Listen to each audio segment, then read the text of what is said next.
Hi guys, it's Chris Scott with another video. So today we're going to be learning about Python.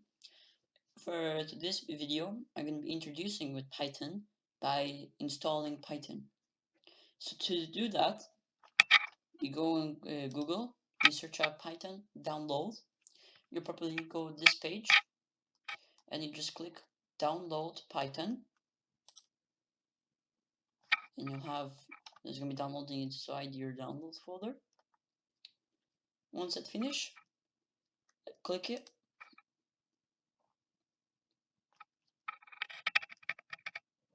Install Python, select now install settings to choose.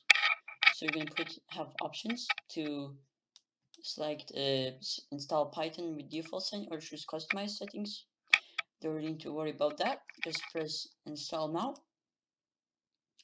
You're going to go with this. You want to allow this device. You obviously have to say yes. So it's going to start installing this Python. Probably going to take some time. Yes, so this is going to take some time to download, as we see. So you see, setup was successful, and you just close this.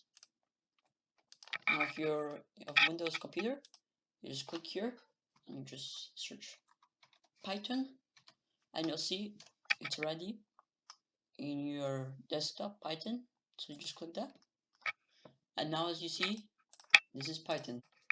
I got it. So guys, you're gonna make a simple mathematic: 6 plus 5, which is 11. So that's guys. That's it, how to introduce into Python. Hope you enjoyed it. Subscribe, like, and hit the notifications bell. See ya.